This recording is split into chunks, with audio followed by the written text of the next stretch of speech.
श्री शिवाय नमस्तुभ्यम। हम सबको पता है कि 23 फरवरी को माघ शुक्रवार का बहुत ही विशेष दिन है और ये वीडियो आपकी फैमिली के लिए, आपके पूरे परिवार के लिए होगा, है ना। बस कुछ नहीं करना है, काला तिल लेना है, दूरवा, छोटा सा उपाय करना है जिससे आपका परिवार खुश रहे और आपकी फैमिली में, परिवार में हमेशा खुशियाँ बनी रहे।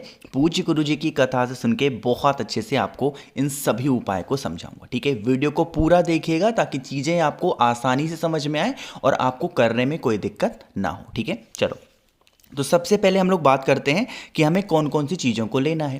तो स्क्रीन पे आपको दिख रहा होगा काला तिल। आपको एक चुटकी लेना होगा काला तिल, ठीक है। बहुत ज़्यादा मत लिया करो, एक चुटकी, ठीक है।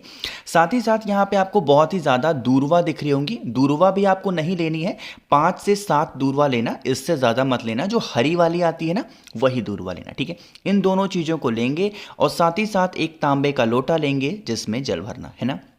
इस जल के अंदर आपको कुछ भी नहीं डालना है और पहुंच जाएंगे लेकर के महादेव के शिवलिंग के पास में। मन हो अपने घर पे करो, मन हो मंदिर में, सुबह दोपहर शाम रात कभी भी करो, ठीक है। फेस रखेंगे उत्तर दिशा यानी कि नॉर्थ डायरेक्शन। जो क्रम बताऊंगा, नियम बताऊंगा, मेरी बात बहुत ध्यान से सुनेंगे। आपके पास में जो काला तिल है ना, उस काले तिल को महादेव के शिवलिंग के ठीक ऊपर पहले समर्पित करोगे, ठीक है। जब काले तिल को समर्पित करोगे तो यहां पे आपको श्रम्भेश्वर महादेव का नाम लेना है। कौन से महादेव? श्रम्भेश्वर महादेव के नाम से काले तिल को समर्पित करोगे।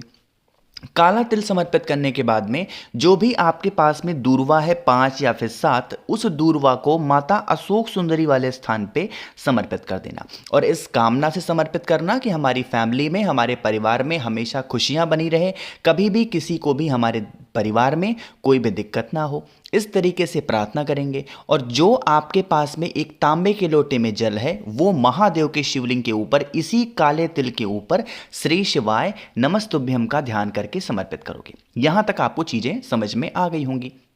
जब जल चढ़ाओगे ना, तो ये जो जल है बहता बहता इसी जलाधारी से और दूरवा से होता हुआ नीचे गिरेगा। अरे गिरेगा कि नहीं गिरेगा, इस जल को यहाँ पे रोक लेना, ठीक है।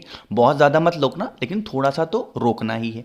जल को रोकने के बाद में इस जल को लेके आप चले जाएंगे अपने घर पे और पूरे घर में हर एक कमरे में थोड़ा थोड़ा जल आपको छींट देना है। बाकी का बचा हुआ जल जो आपके घर का मेन गेट है, लोहे वाला दरवाजा है, उस दरवाजे के बाहर छींट देना। इससे क्या होगा, आपके घर की जो निगेटिव एनर्जी होगी, जिस कारण से आपके घर में कष्ट आते हैं, वो कष्ट की समस्याएं आपके घर से दूर जरूर होंगी, ठीक है। समझे आप? चलो, तो यहां पे हम लोगों ने पहले उपाय की बात की जो कि माघ के शुक्रवार के दिन आपको करने चाहिए। आगे बढ़ते हैं अब इस वीडियो में हम लोग अपने दूसरे उपाय की तरफ। दूसरा उपाय भी बहुत अच्छा है। क्यों? क्योंकि ये भी आपके परिवार के लिए है और आपके परिवार में जो बीमारियां फैल रही हैं ना, उन बीमारियों को खत्म करने के लिए बहुत ही ज़्यादा छोटा सा और आसान सा उपाय समझेंगे।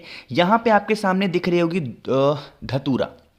ये टाइम जो चल रहा है ना, इस टाइम पे धतूरा बहुत ही ज़्यादा मात्रा में मिलेगा क्योंकि आ रही है महाशिवरात्रि। तो शिवरात्रि से पहले का जो टाइम होता है उसमें धतूरा बहुत मिलता है। मात्र एक धतूरा लेना, ठीक है। ले लिया। धतूरे को लेने के बाद में आपको लेना होगा चावल के दाने। कितने? 2 चावल के दाने लेना, इससे ज़्यादा नहीं लेना, ठीक है। ले लिया। इन 2 चावल के दानों को लेंगे, धतूरा लेंगे और एक तांबे के लोटे में जल भरेंगे। इस जल को लेके और उन सभी चीज़ों को लेके पहुंच जाएंगे महादेव के शिवलिंग के पास। फेस यहां पे भी रखना होगा उत्तर दिशा, नॉर्थ डायरेक्शन। अब यहां पे क्रम समझेंगे, नियम समझेंगे।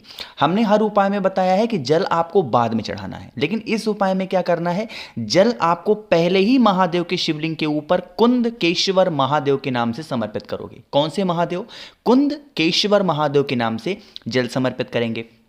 जल को समर्पित करने के बाद में जो आपके पास में एक दूरवा है ना, उस एक दूरवा को भोले शंकर के शिवलिंग के ठीक ऊपर समर्पित कर दोगे। जो डंडी वाला भाग होगा वो होगा माता अशोक सुंदरी की तरफ और जो कांटे वाला पोर्शन होगा वो हो जाएगा आपकी तरफ, ठीक है। समर्पित करने के बाद में जो 2 चावल के दाने आपके पास में हैं, उन दोनों के चावल के दानों को, जो इंसान आपके घर में बीमार पड़ा हुआ है उसको दवा असर नहीं करती, सारे पैसे डॉक्टर के पास जा रहे जाएं आपके घर के, तो आपको वही दोनों चावल के दाने उस इंसान का नाम और गोत्र बोल करके समर्पित कर देना। इस उपाय को करने का टाइम है शाम के टाइम पे प्रदोष काल में। अगर शाम को टाइम नहीं है आपके पास में तब सुबह करेंगे, वरना कोशिश करेंगे इस उपाय को शाम के टाइम पे प्रदोष काल में करने की। महादेव आपके घर से जितनी भी पुरानी से पुरानी बड़ी से बड़ी बीमारियां होंगी वो सारे के सारी बीमारियां आपके घर से बाहर ज़रूर चली जाएंगी। ठीक है, करिएगा ज़रूर।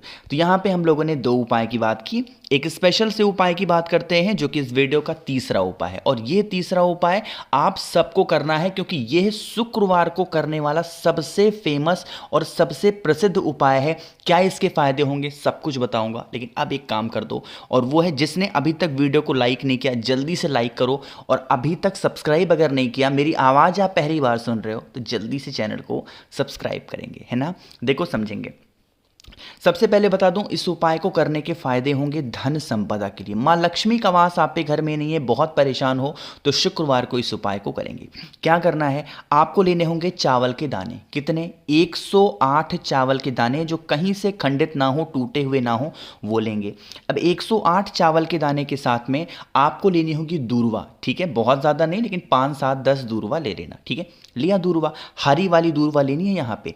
अब दूर्वा लिया, 108 चावल के दाने लिए, साथ ही साथ आपको लेना होगा केसर। ठीक है, मार्केट में 5 से 10 रुपए में छोटी सी डिब्बी आती है, पूजा पाठ में इस्तेमाल होती है, वो केसर लेंगे। उस केसर को आपको क्या करना है, इस तरीके से छोटी सी कटोरी लेंगे। ठीक है, उस कटोरी में केसर डालेंगे, थोड़ा सा पानी डालेंगे, और जो मैंने 108 चावल के दाने आपको दिखाए वो इसी केसर की कटोरी में डाल देना है ना।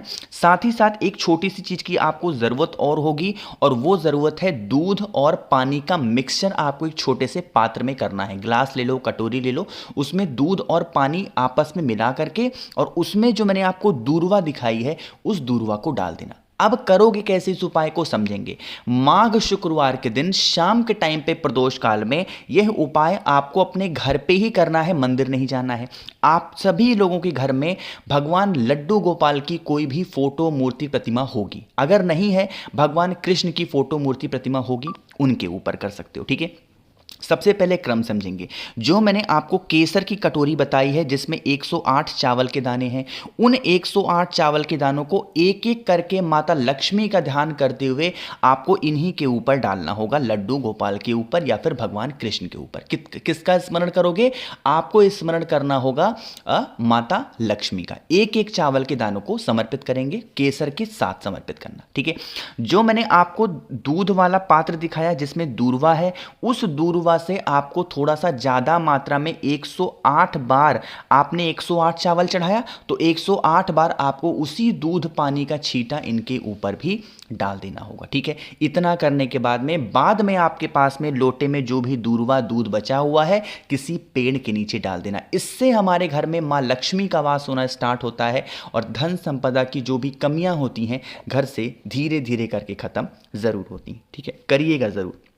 यहाँ पे हम लोगों ने 3 उपाय की बात की, एक और उपाय की बात करते हैं। ये उपाय सबसे छोटा और बहुत ही आसान सा उपाय। कहोगे भैया क्या फायदे होंगे इस उपाय के? तो ये जो चौथा उपाय है ना, इसके फायदे हैं कि अगर आपकी फेस पे बहुत ज़्यादा दाग धब्बे हैं, कहीं पे भी बॉडी में कोई ऐसा स्पॉट है जिसको आप इलाज करा रहे हो, कॉस्मेटिक लगा रहे हो, बहुत पैसे खर्च कर रहे हो, लेकिन वो दाग ठीक नहीं हो रहा, आंखों के काले घेरे हैं या फिर बीमार पड़े हो, तो इस उपाय को करेंगे। ठीक है, आप लोगों के घर में शंख जरूर होगा। अरे होगा कि नहीं होगा? आपको क्या करना है, इसी तरीके से एक शंख लेंगे, इसी शंख के अंदर आपको डालना होगा 2 तुलसी माता के पत्ते। कितने? 2 तुलसी माता के पत्ते डालेंगे। पत्ते डालने के बाद में हमें मार्केट में मिल जाएगा पंचरत्न, मिलता है, जो छोटी सी पैकेट में मिलेगा आपको, जैसे दिख रहा है ना, हो सकता है कलर को चेंज हो पैकेट का, बस ऐसे पैकेट में आपको पंचरत्न मिलेगा। ठीक है, बहुत नहीं, 5-7 रुपए में मिल जाएगा। इसको लेकर के आएंगे और इसी कलश के अंदर जल डालेंगे, तुलसी माता के पत्ते डालेंगे, और उसी पंचरत्न को डाल करके 2 से 3 घंटे तक आपको क्या करना है, इस शंख को ऐसा छोड़ देना। ठीक है, छोड़ने के बाद में, जैसे पूरी रात भी छोड़ सकते हो, कोई दिक्कत नहीं है। पूरी रात छोड़ने के बाद में अगले दिन क्या करोगे, जब भी वो इंसान या फिर जिसको दाग धब्बे हैं नहाने के लिए जाएगा, उसकी बाल्टी में तुलसी माता के पत्ते को छोड़ करके, या फिर पूरा डालना, बाद में तुलसी माता के पत्तों को निकाल लेना और उससे स्नान करा देना। उस इंसान का जो दाग धब्बे वाली प्रॉब्लम होगी, बीमारी वाली प्रॉब्लम होगी ना, वो सारी खत्म होगी। बाद में उस तुलसी के पत्ते को तुलसी माता के पेड़ के नीचे आप रख देना, है ना। कोशिश की मैंने आप सभी को माघ शुक्रवार के बहुत ही प्यारे से उपाय बताए। जो उपाय आपको ईजी आसान लगता हो अपनी फैमिली के लिए, खुद के लिए कर सकते हैं। वीडियो पसंद आई हो लाइक करिएगा। कुछ पूछना है नहीं समझ में आया नीचे कमेंट सेक्शन में पूछें। और जितने भी भाई बहन मेरी आवाज़ पहली बार सुन रहे हैं चैनल को ज़रूर सब्सक्राइब करेंगे। श्री शिवाय नमस्तुभ्यम।